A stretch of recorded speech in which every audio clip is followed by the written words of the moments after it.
The sun hung low over the cracked asphalt of Highway 17, casting long shadows across the dusty pull-off where a cluster of weathered crosses stood sentinel. Wind whispered through the sagebrush, carrying the faint scent of wildflowers and exhaust from the idling motorcycles lined up like silent guardians. It was one of those roadside memorials that dotted the forgotten stretches of the American West, simple wooden markers, faded photos pinned with duct tape, and offerings of empty beer cans and wilting daisies. But today, the air felt heavier, charged with unspoken grief as a small group gathered for the annual vigil. Families of the lost, locals with bowed heads, and a few out-of-towners who'd heard the call on some old radio station. In the midst of it all stood Vera Collins, 17 and sharp-edged like the desert thorns around her. Her dark hair was pulled back in a tight ponytail, but stray wisps framed eyes red from tears she refused to let fall. She clutched a faded Polaroid of her father, the man she'd pieced together from half-remembered stories and a mother's bitter silence. To her, he was the ghost who vanished when she was 6, leaving behind nothing but questions and a hole that no amount of anger could fill. The service droned on, a pastor's voice cracking over the wind, reciting names of those who'd met their end on these roads, but Vera's gaze wandered restless, until it snagged on a man at the edge of the crowd. He was broad-shouldered, his leather vest scarred from years of sun and storm, the iron promise patch gleaming dully on his back. Ben Cinder Lawson, 56, and built like the trucks he used to haul freight, stood with his arms crossed, staring at the ground as if the earth might swallow his secrets. The convoy of bikes behind him rumbled softly, a low growl that spoke of miles traveled and oaths kept. Vera's eyes narrowed on the stitching beneath his club emblem, a name embroidered in worn red thread. Jack Collins, her father's name. Her breath caught, a sharp intake that cut through the pastor's words like a knife. "Why do you have my father's name?" Her voice sliced the air, not loud, but piercing, drawing every head in the circle. She stepped forward, the Polaroid trembling in her fist, her boots kicking up dust that danced in the fading light. The crowd parted instinctively, murmurs rippling like heat waves off the blacktop. Fear flickered in her eyes, not just confusion, but the raw terror of a truth she'd long buried under resentment. What if this stranger, this biker with grease-stained hands and a face etched by regret, held the key to the abandonment she'd hated him for? Ben's head snapped up, his weathered face draining of color. The world narrowed to her, those fierce green eyes, so like Jack's, and the weight of 20 years crashed down. He staggered back a step, his knee buckling against the bench at the memorial's edge. The wood creaked under him as he collapsed onto it, hands gripping the seat like it was the only thing keeping him from unraveling. A low sob escaped, muffled at first, then breaking free as tears carved tracks through the road dust on his cheeks. The other bikers shifted uneasily, their engines falling silent, but none moved to help. This was Ben's burden, carried alone until now. Vera froze, her indignation cracking under the sight of this giant of a man undone. You knew him?" she whispered, edging closer, the photo now a shield against the vulnerability blooming in her chest. Ben nodded, wiping his face with a calloused palm, the scent of leather and motor oil rising sharp in the still air. "More than knew him, kid. He saved my life." His voice was gravel, honed by cigarettes and long hauls, but it trembled with the ghosts it dragged up. The pastor paused, the service hanging suspended as if the desert itself held its breath. It had been a night like no other, back when the world was rawer, the roads lawless under a canopy of stars. Ben, then just 36, fresh from the service with scars that itched under his skin, had been running a midnight transport through the Badlands. Not legal cargo, but the kind that kept desperate families fed in forgotten towns. Jack Collins, his partner on that run, was the steady one, quiet, with a laugh that cut through tension like sunlight through fog. They'd shared stories around campfires, promises forged in the flicker of flames, about daughters waiting at home, about building something better than the chaos they'd left behind. The ambush came without warning. Headlights pierced the darkness on a stretch of empty two-lane, engines roaring like predators closing in. Tires screeched, bullets pinged off metal, and the air filled with the acrid bite of gunpowder and fear. Ben's truck swerved, the world tilting into chaos. He remembered the impact, the shatter of glass, the jolt that threw him against the dash, but it was Jack who acted. "Get out! Go!" Jack's shout over the din, his hand shoving Ben toward the ditch as return fire lit the night. Jack took the hit meant for him, crumpling against the wheel with a gasp that echoed in Ben's nightmares. Blood bloomed dark on his shirt, but his eyes, fierce, unyielding, locked on Ben's. "Promise me," Jack rasped, the truck's engine hissing steam around them. "Carry my name, until she knows. Don't let 'em say I ran." His fingers dug into Ben's arm, the grip iron despite the fading light in his gaze. "Vera, tell her I fought. For her." Ben had sworn it then, dragging himself away as sirens wailed in the distance. Official reports called it a tragic accident, the kind that buried truths under red tape and indifference. Jack's body vanished into the system's maw. No ceremony, no closure, just whispers of desertion that poisoned Vera's childhood. Ben carried the name stitched into his vest, a silent vow through bar fights, lost brothers, and the Iron Promise Creed, loyalty above all, promises etched in blood. Now under that merciless sun, Ben looked up at Vera, the girl's face a mirror of the man he'd failed to save. "Your dad didn't leave you," he said, voice steadying as the words poured out.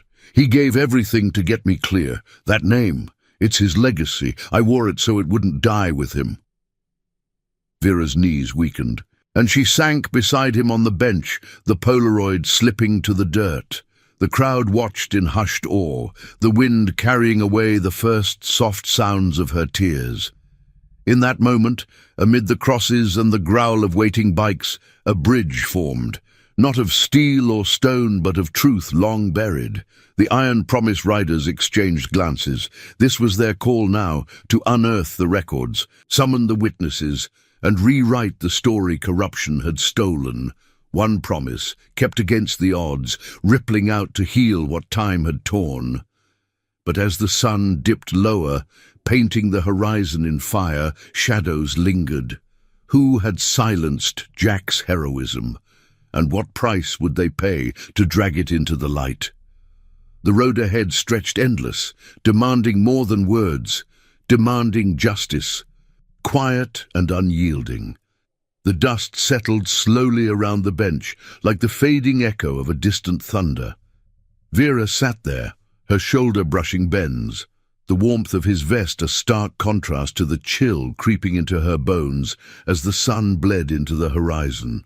The Polaroid lay forgotten in the dirt, Jack's smile staring up at the sky, frozen in a moment of joy she'd never known. Around them, the Iron Promise riders formed a loose circle, their shadows stretching long like fingers, reaching for the truth. Engines ticked as they cooled, the metallic scent mingling with the earthy tang of sagebrush. But no one spoke. The pastor cleared his throat, murmuring a benediction that felt too small for the weight of revelations hanging in the air. Ben drew a ragged breath, his eyes tracing the line of crosses that marked this sacred patch of nowhere, each one a story swallowed by the road, just like Jack's. "It wasn't just that night," he said finally, his voice low, pulling Vera back from the edge of her spiraling thoughts. "Your dad. He was the glue for us all. Iron Promise wasn't always this tight-knit. Back then we were a ragtag bunch. Vets like me, hauling loads to keep the wolves from our doors.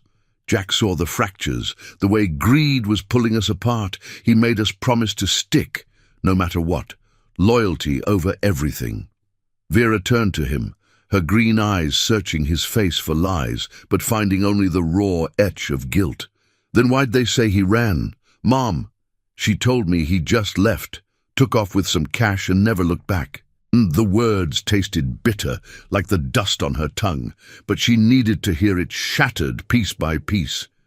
Ben's jaw tightened, the lines around his mouth deepening like cracks in sun-baked clay. He glanced at the riders, men and women who'd ridden through hell with him, their faces weathered by the same storms. There was Riley Forge Harlan, the club's enforcer, his arms crossed over a chest broad as a barrel, tattoos of flames curling up his neck like warnings. Beside him, Lena Spark Torres, sharp-eyed and unyielding, the one who handled the ledgers and the lies that came with them. They nodded subtly, a silent vote of trust. "Because someone wanted it that way," Ben replied, his tone hardening. "The run that night, it was bigger than us. Corporate haulers, the kind with suits and badges, cutting corners on dangerous cargo, chemicals, unstable stuff that shouldn't have been on those roads." Jack and I stumbled into their mess, witnessed a spill they covered up. They ambushed us to silence it. A murmur rippled through the group, the wind picking up to whip at jackets and scarves. Vera's heart pounded, a drumbeat against her ribs, as fragments of old arguments with her mother resurfaced, whispers of debts and bad company. "So he died for what? Some spill?" Her voice cracked, indignation flaring like a match in the dusk. "Not just a spill," Ben said, leaning forward, elbows on knees, the bench groaning under his weight. "It poisoned a whole town downstream. Folks got sick, kids, families. Official word was accident, but Jack saw the manifests. He radioed it in before the shots started. That's why they buried him as a deserter. Easier to paint him a thief than a hero who could have brought down their operation." He paused, the memory pulling him under like a riptide. The chaos replayed in his mind, the acrid smoke from the wrecked truck, Jack's blood warm on his hands as he pressed a rag to the wound. "He made me promise to carry his name so you'd know someday. But I let the years slip. Iron promise. We tried digging once, years back. Hit walls, sealed files, witnesses who vanished. Corruption runs deep out here." Riley stepped forward, his boots crunching gravel, voice a rumble like idling thunder. "Not anymore. We've got reach now. Old contacts in the force, hackers who owe us. If Ben says it's time, we ride for answers." His eyes met Vera's, steady and reassuring, the kind of gaze that promised action without flash. Lena nodded, pulling a worn notebook from her saddlebag, the leather creaking softly. "We'll start with the transport logs. Fictional names, but patterns don't lie. And that sheriff's office in Dustville. Rumors say the old captain's retiring. Might talk if we lean right." Vera's mind reeled, the world tilting as if the highway itself had shifted. These strangers, grease under their nails, patches worn like badges of battles unseen, were offering what her blood family never could, a path to reclaim the father she'd lost twice. But doubt gnawed at her, sharp as the desert cold settling in. What if it's too late? What if they fight back? She glanced at the crosses, their silhouettes black against the fiery sky, each one a reminder of costs paid in silence. Ben placed a hand on her shoulder, gentle despite the calluses, the touch grounding her like an anchor in storm-tossed waves. "Then we fight smarter. Not with fists, but with truth. Your dad's promise wasn't just to me. It was to you, to make sure his stand mattered." The riders murmured agreement, a chorus of low voices blending with the first stars pricking the velvet dark. One by one, they revved their engines, the symphony of growls a vow in itself, united, unbreakable. As the group dispersed toward the bikes, Vera stood, brushing dirt from her jeans. The Polaroid now tucked safely in her pocket. The memorial felt different now, less a graveyard of ghosts and more a starting line. Ben rose beside her, offering a hand up to the passenger seat of his weathered Harley, its chrome catching the last glimmers of light. "Ride with us tonight to the chapter house. We've got records there, photos, letters. Jack left. It's a start." She hesitated, the engine's vibration humming through her soles, then nodded, climbing on. The bike roared to life beneath them, kicking up pebbles as they pulled onto the highway. Behind, the crosses watched them go, silent witnesses to a promise reignited. But in the rear view, Vera caught a glint, headlights, distant but closing, uninvited shadows on the endless blacktop. Who else knew of Jack's name? And what buried secrets would surface when the iron promise rolled in force? The night air rushed past, cool and alive with possibility, carrying them toward confrontation, not of bullets, but of buried honor demanding its due. And now I invite you to leave in the comments where you're watching from and the exact hour you heard this story. We wish to know how far these northern confessions travel and at what moments they reach you. The highway blurred into a ribbon of black under the Harley's headlight, the engine's steady thrum vibrating through Vera's bones like a heartbeat she couldn't ignore. She clung to the back of Ben's vest, the leather warm against her palms. The embroidered Jack Collins brushing her fingertips, a tactile reminder that this wasn't a dream spun from grief. Wind whipped her ponytail, carrying the sharp tang of cooling asphalt and distant rain, while stars wheeled overhead in a vast, indifferent sky. Ben rode steady, his posture unyielding, but she felt the tension in his shoulders, the subtle lean as he glanced in the side mirror. Those headlights trailed them still, faint but persistent, like echoes refusing to fade.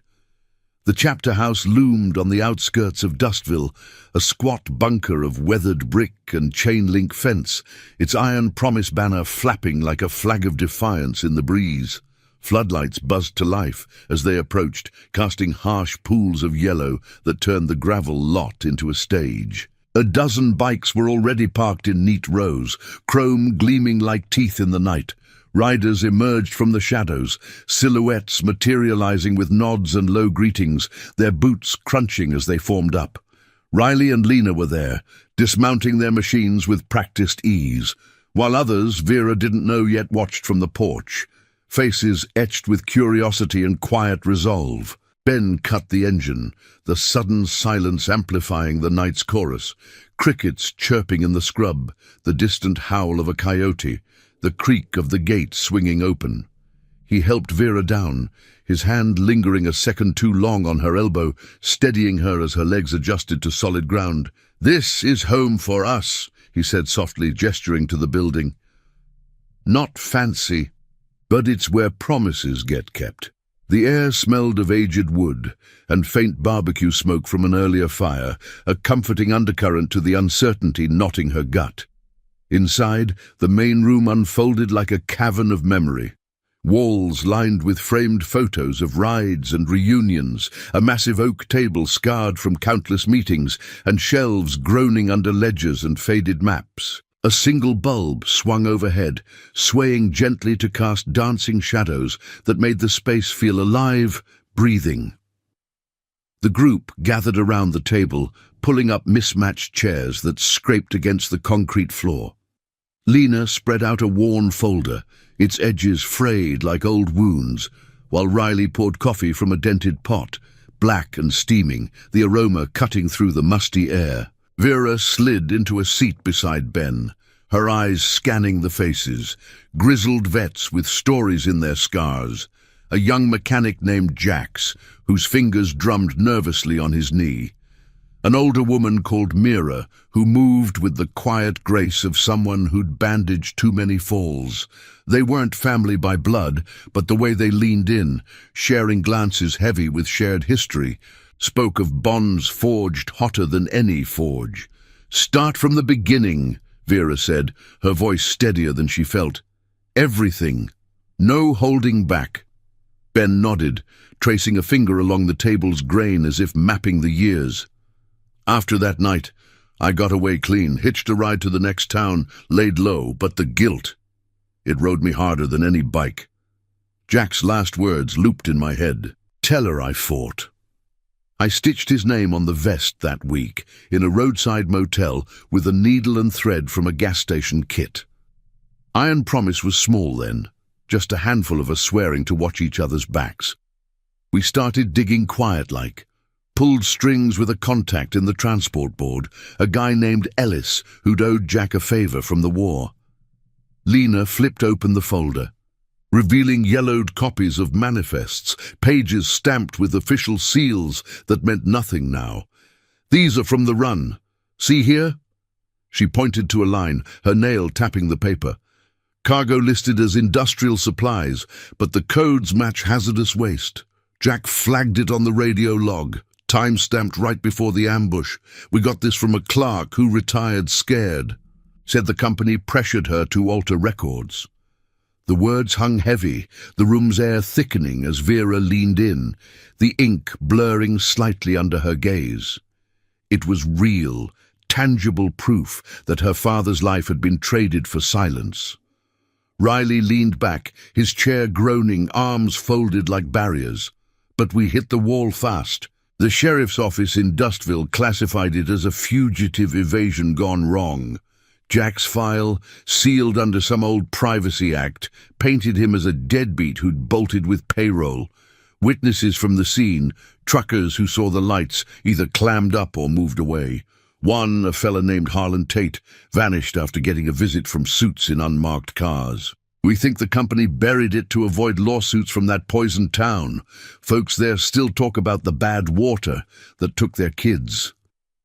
Vera's throat tightened, a wave of nausea rising as she pictured it. A father, gunned down for speaking truth, his heroism scrubbed clean by greed. And Mom, she believed it all, raised me on scraps, said he was weak, that I was better off without him. The confessions slipped out, raw and unfiltered, drawing sympathetic murmurs from the circle. Mira reached across, squeezing her hand briefly, her touch calloused from years at a wrench. Ben's eyes met hers, shadowed but fierce. She was protecting you, in her way. Grief twists people, but Jack. He carried your photo in his wallet, kid. Talked about you constant, how you'd grow up fierce. Like him. That promise? It wasn't just mine. He made the whole crew swear it'd reach you someday. He pulled a small envelope from his vest pocket, sealed with wax long cracked. This is his. Left it with me before the run in case. Said to give it when the time was right.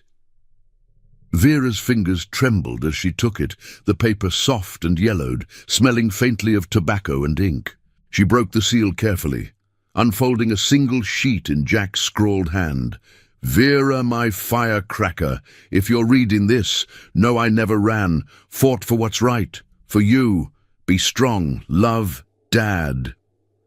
Tears blurred the words, hot and unbidden, splashing onto the page. The room fell quiet, the only sound the tick of a wall clock marking seconds like heartbeats. Outside, gravel crunched, tires on the lot, engines cutting off abruptly. The group tensed, hands drifting to pockets where knives or worse might hide. Ben rose slowly, peering through the grimy window. Those lights from the road, they're here. Shadows moved beyond the fence, two figures in dark coats approaching the gate, one flashing a badge that caught the floodlight's glare. Not friends, not foes yet, but intruders in a house built on secrets. Riley stood, his bulk filling the doorway. Company men, or worse? Lena snapped the folder shut, tucking it away as the knock echoed. Sharp, insistent. Vera clutched the letter to her chest, the weight of Jack's words anchoring her amid the rising storm. The iron promise closed ranks, a wall of leather and loyalty, ready to guard the truth they'd just unearthed. But as the door creaked open, revealing a stern-faced investigator with eyes like chipped flint, Vera wondered, how deep did the corruption run, and what would it cost to pull her father's honor from its grave? The night pressed in, thick with unspoken threats, the chapter house a fortress now against the shadows closing tight. The door swung open with a groan of rusted hinges, letting in a gust of night air laced with the metallic bite of impending rain. The investigator stood there, mid-40s, his trench coat rumpled and his badge glinting like a false promise under the porch light.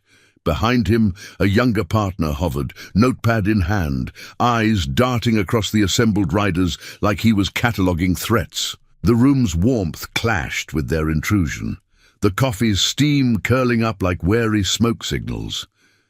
"Evening," the lead man said, his voice flat as the surrounding plains, laced with the drawl of someone who'd patrolled these back roads too long. "Name's Harlan Reed, State Transport Board. We're following up on an old case. Jack Collins. Heard there might be folks here who remember."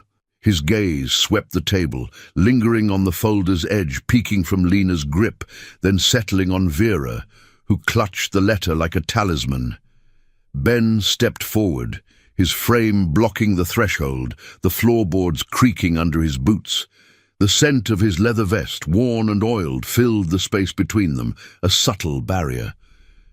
"What brings you out this late, Reed? Roads are long, and memories fade." His tone was even, but his eyes held the steel of a man who'd stared down worse than badgers. Reed's lips twitched, not quite a smile. "Memories, yeah. That's why we're here. Got a tip. Someone stirring up dust on a sealed file. Ambush, 20 years back, trucker goes down, cargo vanishes. Official words accident, but whispers say different." He pulled a slim file from his coat, tapping it against his palm, the paper whispering like dry leaves. "Mind if we come in? Chat with the girl who showed at the memorial today." Vera's pulse thrummed in her ears, the letter's ink still damp from her tears. She rose slowly, the chair scraping like a challenge, her green eyes mirroring Jack's defiance. The riders shifted, Riley's hand flexing near his belt, Lena's fingers drumming a silent rhythm on the table. But no one moved to stop her. This was her bridge now, crossing into the storm. "I'm Vera Collins," she said, stepping beside Ben, her voice cutting clear through the tension. "His daughter, and yeah, we've got memories, ones that don't match your file." The words hung, bold and unyielding, the room's shadows deepening as thunder rumbled distant, vibrating the windows. Reed's partner jotted notes, but the older man just nodded, easing past Ben into the frayed heart of the chapter house. The air thickened with the intruder's cologne, cheap and official, clashing against the earthy musk of the space. They settled at the table's edge, the oak groaning in protest, while the iron promise formed a semicircle, a living wall of crossed arms and watchful stares. Mira poured 2 mugs of coffee without asking, sliding them over with a clink that echoed like a gauntlet thrown. "Start with what you know," Reed prompted, sipping the brew with a grimace, his eyes never leaving Vera. "Heard about the vest? Old club custom." Ben sat heavily, the envelope's echo still fresh in his mind. "More than custom. Promise." He glanced at Vera, a nod passing between them like a shared breath. Jack didn't run. He called out a cover-up, hazardous load, wrong roads, a spill that sickened a town. They ambushed to shut him up. He took the hit for me, made me swear to carry his name till she knew. The partner's pen scratched furiously, but Reed leaned back, his chair tilting with a squeak. "Bold claim. Files say he bolted with payroll. Body never recovered. Witnesses? Zilch." His tone probed, testing for cracks, but Vera felt the shift, the way his eyes flicked to the folder, hungry for what it hid. Lena slid the manifests forward, deliberate and slow, the pages fanning out like cards in a high-stakes game. Witnesses vanished. "Sure. But patterns don't. Look, codes for waste, not supplies. Radio log from that night, time-stamped. Jack flagged it. Clark confirmed under duress." Her voice was precise, a blade honed by years of unraveling lies, the lamplight catching the resolve in her dark eyes. Reed scanned the papers, his face unchanging, but Vera caught the subtle tightening of his jaw, the flicker of recognition. Outside, rain began to patter on the tin roof, a soft drumbeat building suspense. It's compelling, but sealed for a reason. Companies long gone, assets folded into bigger fish. Dustville Sheriff's Office? They closed it clean. Clean! Riley growled, his voice a low rumble that shook the air like an idling engine. He leaned in, tattoos shifting like living flames. That clean left a girl thinking her dad was a coward. Poisoned wells, families broken. We got names. Harlan Tate, the trucker who saw it. Lives in Reno now, scared but talking if protected. The partner whispered something to Reed, who waved him off, his coffee forgotten and cooling. Thunder cracked closer, lightning flashing through the grimy panes, illuminating the room in stark whites and blacks. Vera's heart raced, the letter crinkling in her fist. "You knew," she accused softly, locking eyes with Reed. "Or someone like you did, buried it to protect the suits." Reed met her gaze, something cracking in his flinty stare, a weariness perhaps, or the weight of his own buried oaths. "Not me. But I've seen files like this. Corruption's a weed out here, chokes everything." He stood abruptly, the chair toppling with a clatter. "This reopens things. I'll pull strings, but watch your backs. Old players don't like spotlights." As they retreated into the rain-slicked night, engines fading into the storm, the chapter house exhaled. Ben turned to Vera, rain dripping from the eaves like reluctant tears. "That was a start. Reed's no saint, but he's a crack in the wall." The group murmured plans, rides to Reno, calls to old allies, the air buzzing with purpose, the scent of wet earth seeping in. Vera nodded, folding the letter away, Jack's words a fire in her chest. The iron promise wasn't just riders, they were the family she'd chosen in this moment, bound by a father's dying vow. But as lightning forked the sky, illuminating distant hills, she wondered if Reed's warning was gift or trap. The road to truth twisted ahead, demanding loyalty's price, one quiet stand at a time. The rain intensified, drumming a relentless rhythm on the roof, washing the gravel lot into muddy rivers that snaked toward the highway. Inside, the riders lingered, voices weaving strategies like threads in a tapestry of justice. Jax, the young mechanic, sketched routes on a napkin, his pencil scratching urgently. Mira stoked the old stove, the flame's warmth pushing back the chill, while Lena pored over maps, her brow furrowed in concentration.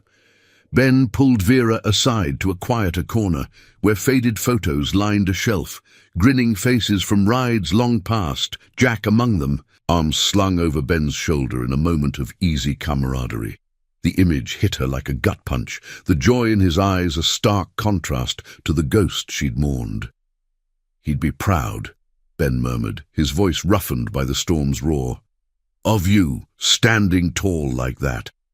She traced the photo's edge, the paper cool under her fingers. "I was angry so long. At him, at Mom, at everything. But this, it changes it all." The admission hung between them, vulnerable in the lamplight, the rain's patter a veil for her softening resolve. Across the room, Riley clapped Jax on the back, the sound muffled by thunder. "We'll ride at dawn. Secure Tate first. Get his statement on tape." The plan solidified, a chorus of agreements rippling out, the group's energy electric, like the storm outside. As the night deepened, Vera stepped onto the porch, rain misting her face, the world alive with scent, ozone and sage, promise and peril. Ben joined her, silent sentinel, the vest's name a beacon in the dark. The Iron Promise's engines would roar again soon, carrying them toward redemption's edge. But in the shadows beyond the fence, unseen eyes might watch, corruption's remnants stirring. Jack's legacy demanded more than words now. It called for unbreaking honor, 1 mile at a time. If this story touched you, hit that like button. It helps spread these tales of quiet courage far and wide. Dawn broke over the chapter house like a reluctant confession.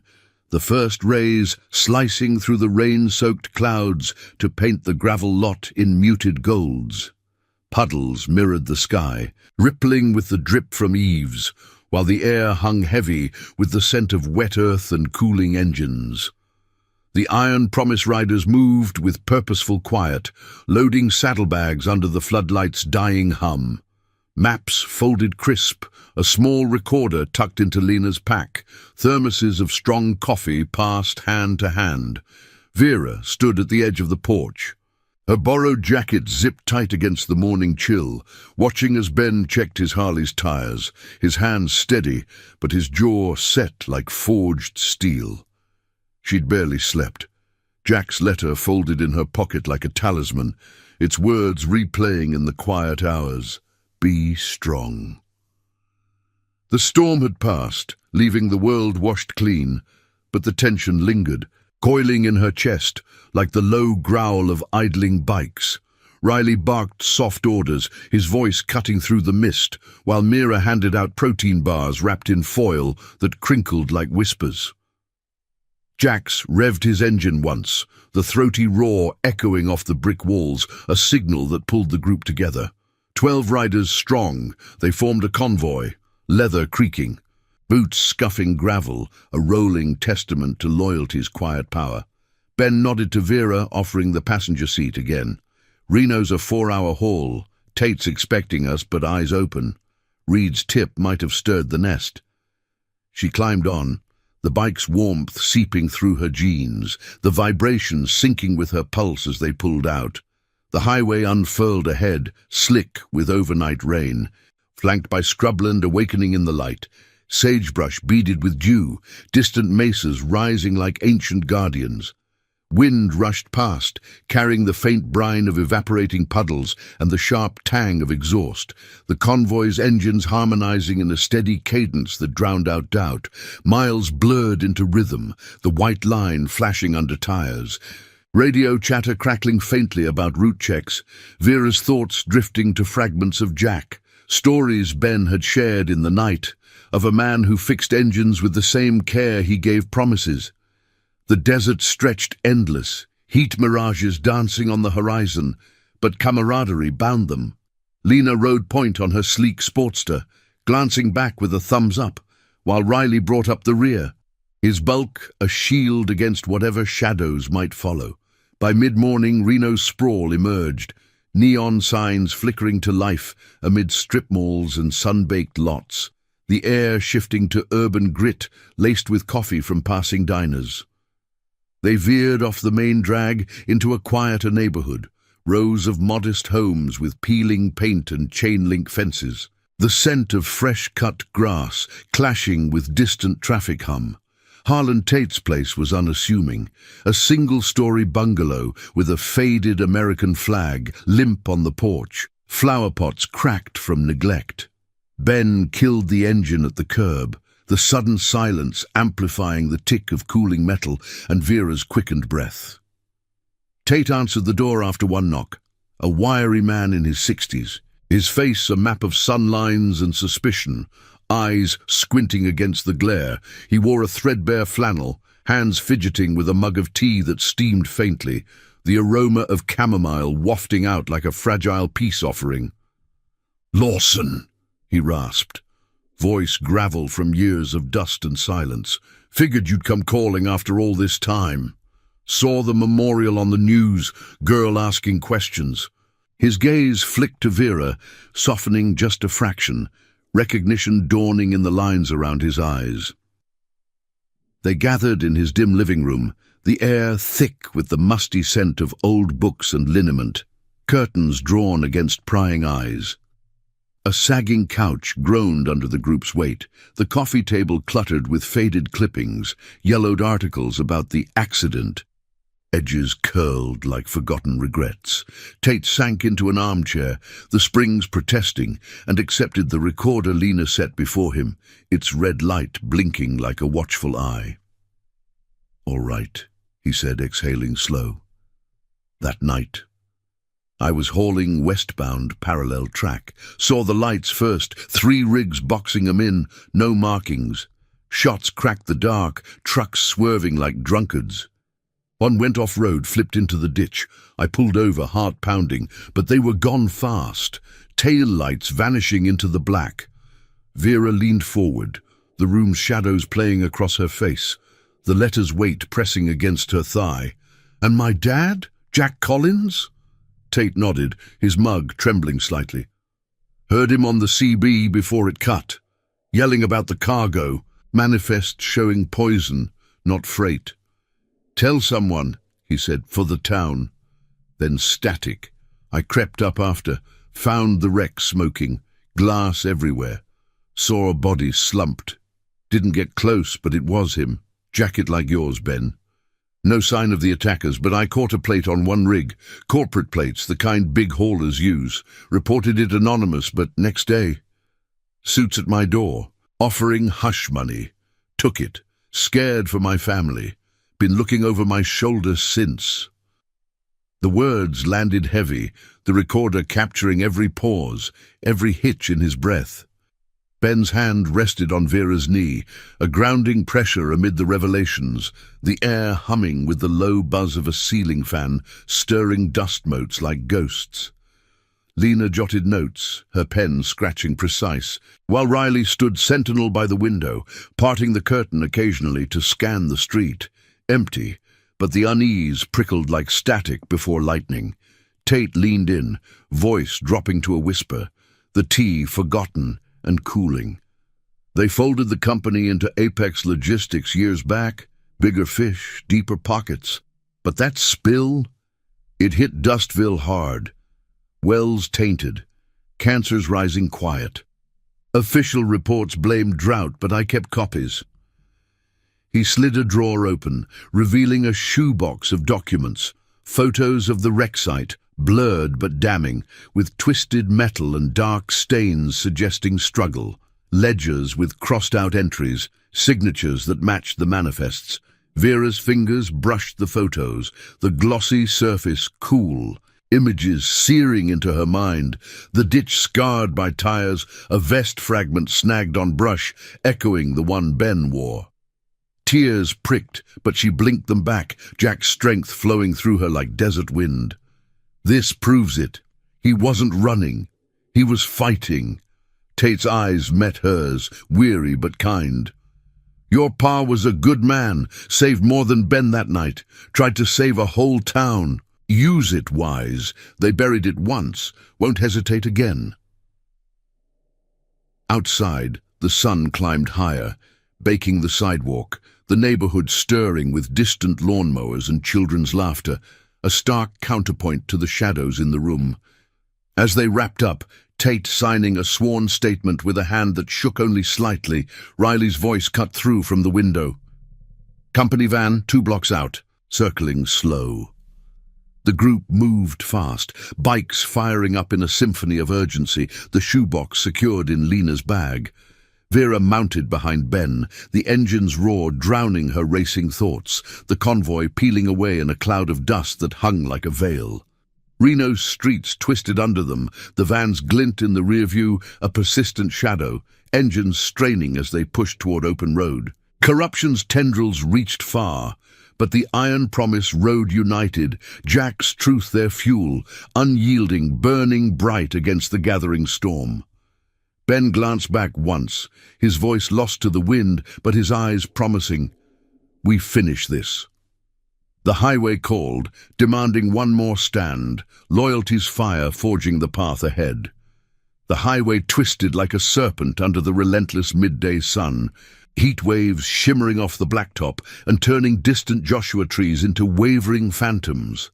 Vera's grip tightened on Ben's waist, the leather of his vest slick with sweat, the embroidered name Jack Collins pressing into her palm like a brand of unyielding truth. The convoy surged ahead, engines snarling in unison, a pack of wolves evading the hunt, tires humming over cracks that jarred her teeth. Behind, the corporate van's white bulk loomed in the rear view, its tinted windows impenetrable, closing the gap with mechanical persistence.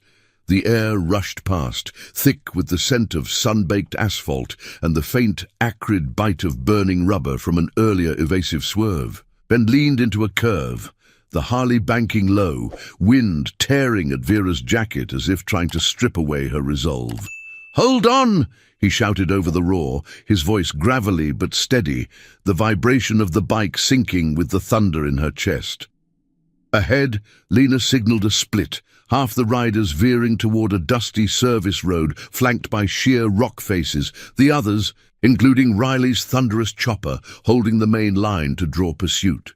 The desert blurred into a haze of ochre and sage, the sun's glare forcing squints, but Vera's mind sharpened on the stakes.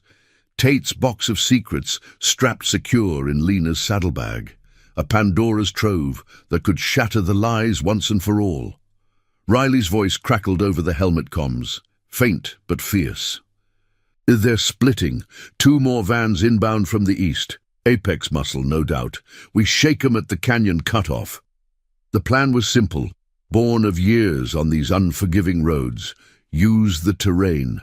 The iron promises intimate knowledge of hidden trails etched into the Badlands. Mira's bike growled beside them, her silver hair streaming like a banner, while Jack's weaved through the pack, his younger frame agile, dodging pebbles that kicked up like sparks. They weren't just riding, they were reclaiming momentum. Jack's stand, fueling their velocity against the machine of indifference. The canyon loomed sudden and stark, red walls rising like the jaws of some ancient beast, the road narrowing to a single lane choked with boulders and scrub. Ben downshifted, the engine's pitch dropping to a predatory rumble, gravel spitting under the tires as they plunged into the shade. Cool air washed over them, carrying the damp mineral tang of stone and hidden springs, a brief respite from the blaze. The van's horn blared behind, frantic, but the convoy fragmented, bikes darting into side paths, engines echoing off the cliffs like defiant shouts. Vera twisted, catching a glimpse of the white vehicle fishtailing, its brakes squealing as it overshot a turn, dust billowing in a choking cloud. They burst out the other side onto open flats, the group reassembling in a loose formation, breaths ragged but unbroken. Ben eased off the throttle, the Harley settling into a cruise, the wind now a gentle sigh laced with wildflower sweetness from blooming creosote. Vera's heart slowed, adrenaline ebbing into a fierce clarity. "That was too close," she said, her words whipping away, but Ben nodded, his reflection in the mirror showing eyes hardened by the chase. "Apex doesn't chase for nothing. Tate's proof hit a nerve. They know we're closing in." The convoy pushed toward Dustville, the poisoned heart of it all, a faded town huddled in a valley, its main street lined with boarded-up shops and rusted water towers that loomed like skeletal sentinels. By late afternoon, they rolled in under a sky bruised with gathering clouds, the air heavy with the scent of parched soil and faint underlying rot from neglected fields. The Iron Promise parked in the shadow of the old sheriff's office, a squat building of peeling stucco with a flag drooping limp in the still air. Locals glanced from porches, whispers trailing like dust devils, but no one approached, the bikers' presence a known quantity, guardians in leather against the town's quiet decay. Inside the office, the air was stale, thick with the musty odor of old files and stale coffee brewing in a corner pot.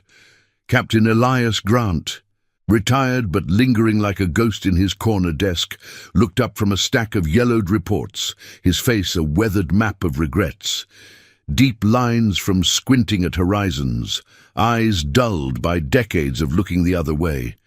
He was pushing 70, slight in a faded uniform shirt, but his handshake with Ben was firm, calloused from years gripping a wheel rather than a gavel. "Lawson, heard you stirred the pot. Girls here too?" His gaze shifted to Vera, softening with a flicker of something like paternal sorrow, the room's single fan whirring overhead like a hesitant confession. They gathered around his desk, the wood scarred and ink-stained. Lena unpacking Tate's box with deliberate care, the photos, ledgers, statements fanned out like evidence in a courtroom of conscience. Riley stood by the door, arms crossed, a silent bulwark, while Mira and Jax flanked the windows, eyes scanning the empty street where shadows lengthened. Grant adjusted his glasses, the lenses catching the late light filtering through dusty blinds, and pored over the pages, his breath hitching at the radio log. This, I signed off on the closure.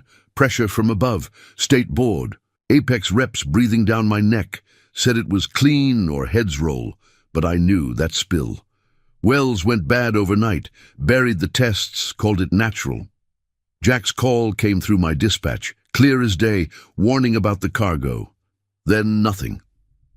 Vera leaned in, the scent of aged paper mingling with Grant's aftershave, sharp and citrusy. You let them paint him a deserter, my whole life. Her voice trailed, not in anger but in the raw ache of stolen dignity, Jack's letter burning in her pocket like a coal. Grant's shoulders sagged, the chair creaking as he rubbed his temples, the fan's blades slicing the air in rhythmic slices. Shame's a heavy load, miss. I was young, ambitious, thought it'd pass, but it ate at me, kept this.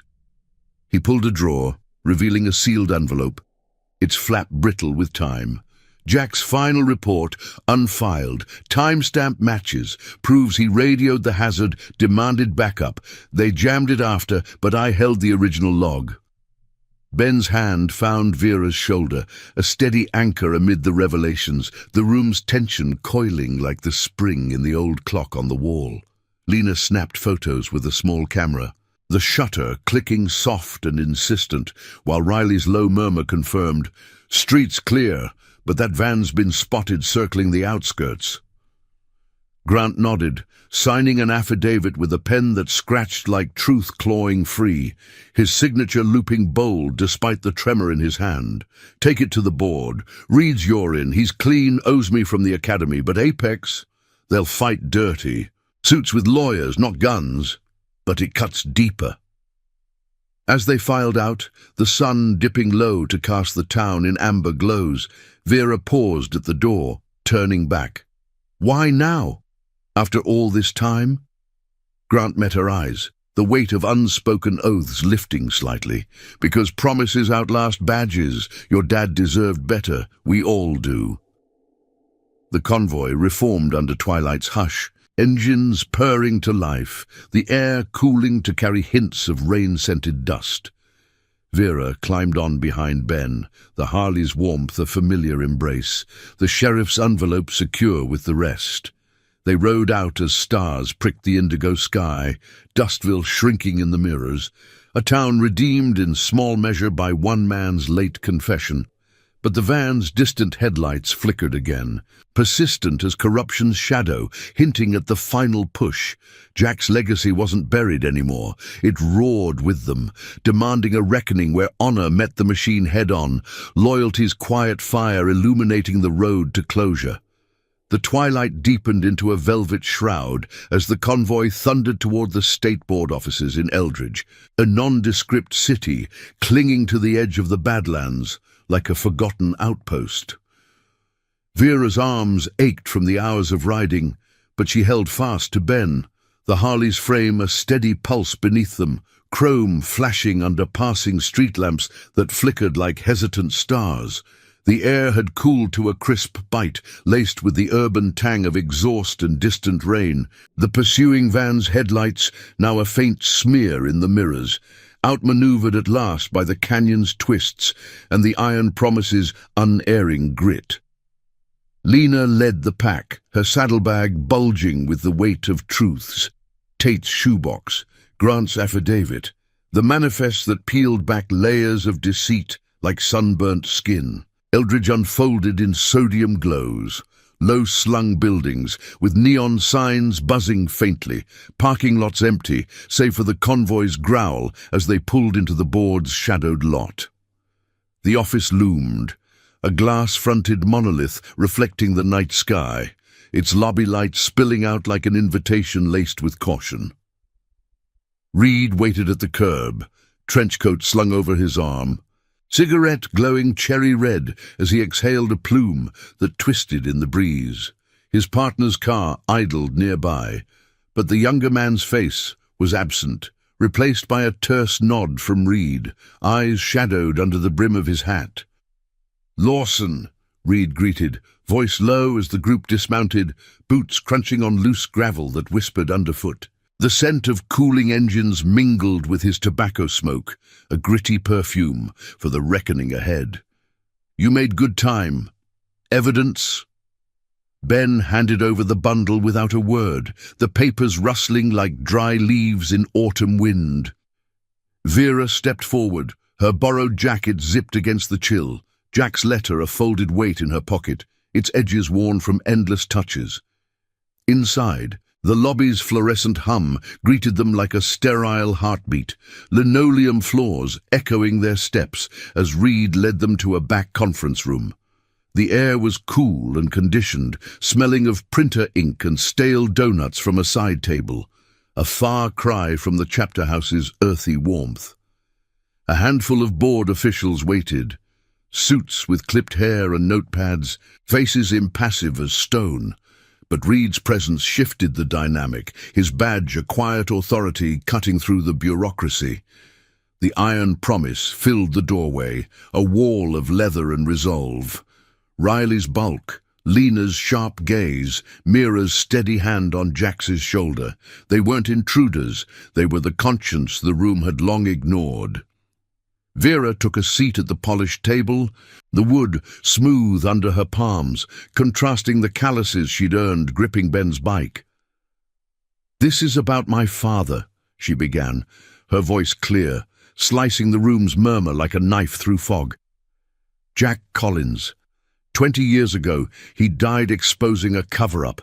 Hazardous cargo dumped to Poison Dustville, lives ruined for profit. Official reports called him a deserter, but here's the truth." Lena spread the documents, the photos, stark images drawing gasps, the wreck's twisted frame, bloodied vest scrap, well tests yellowed but damning, showing toxins that matched the manifests. One official, a woman with silver-streaked hair and eyes like tempered glass, leaned in, the chair's wheels squeaking softly. "These are compelling, but sealed files require—" Reed cut her off, sliding Grant's affidavit across, the ink bold and fresh. Captain Grant's signature, he buried it under pressure from Apex. Tate's statement too, eyewitness to the ambush. Radio logs prove Jack flagged the hazard before they silenced him. The room thickened with tension, the clock on the wall ticking like a fuse, papers shuffling as hands reached, eyes widening at the patterns. Corporate plates, vanished witnesses, the spill's quiet toll on a town left to wither. Ben stood at Vera's side, his shadow long across the table, the vest's name catching the light, a red thread weaving through the decades. "He made a promise," he said, voice gravel rough but unbreaking. "To fight for what's right, we carried it. Now you do your part. Unseal it, clear his name. Give his daughter the dignity stolen by lies." The words landed heavy, the air humming with the weight of oaths long deferred, the officials exchanging glances that cracked their facades, guilt flickering like shadows at dawn. The silver-haired woman cleared her throat, the sound amplified in the hush.